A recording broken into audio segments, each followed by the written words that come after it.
Hey there, everyone. Welcome back to another episode of Day to Day, the podcast where we explore the joys and challenges of everyday life. I'm Emma. And I'm Alex. Whether it's personal growth, navigating relationships, or just tackling the chaos of the day, we're here to talk about it all and hopefully help you along the way. So grab your coffee, tea, or whatever keeps you going. And let's dive into today's episode. Hey there, folks. Today we've got something juicy to chew on. It's all about conflicts, particularly in our relationships. Now, why do you think conflicts can actually be a good thing? Oh, that's an interesting one. Many people assume that conflicts are a bad sign, like the relationship's in trouble. But really, the opposite might be true. What do you think? Exactly. Conflicts can actually mean that both parties have expectations and care about the relationship.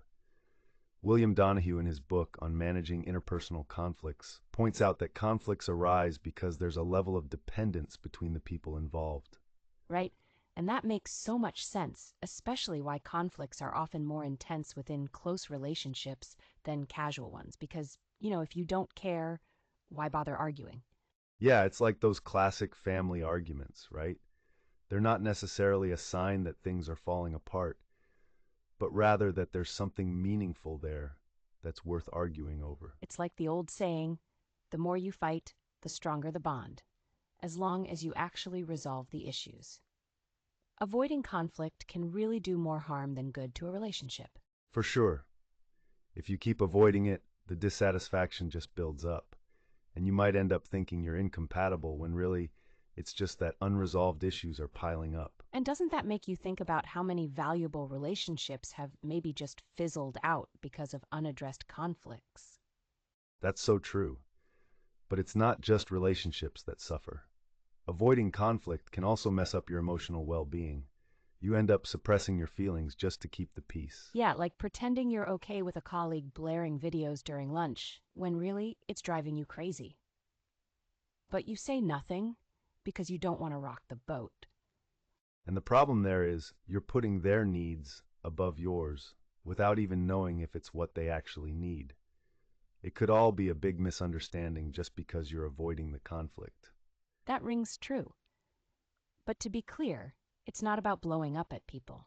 It's about learning to handle conflict in a healthy, constructive way. So how do we tackle this habit of avoiding conflict? First off, we've got to change how we see conflicts. Not every conflict is going to tear relationships apart. Sometimes it's just a way to clear out misunderstandings. Absolutely. We really need to reset our approach to conflicts as opportunities for growth rather than disasters in waiting. And, having a personal conflict plan can be super helpful because often avoidance is just the default response.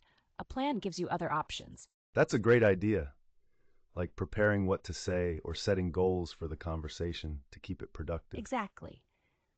But hey, sometimes you're in relationships where resolving conflict is like banging your head against a wall. The other person's just not ready or willing. And those situations don't mean you should avoid all conflict. They just highlight that maybe the other person needs to learn how to handle conflict better too. True, you could suggest learning these skills together, or if they're just not up for it, it might be time to give yourself some space from that relationship. Right? The real danger isn't the possibility of a conflict, but relationships that can't withstand conflict. That's the key takeaway, I think. Having the courage to face the reality of your relationships with all their ups and downs is where true strength lies. Well, that's a wrap on today's conversation. Have conflicts led you to deeper connections in your life?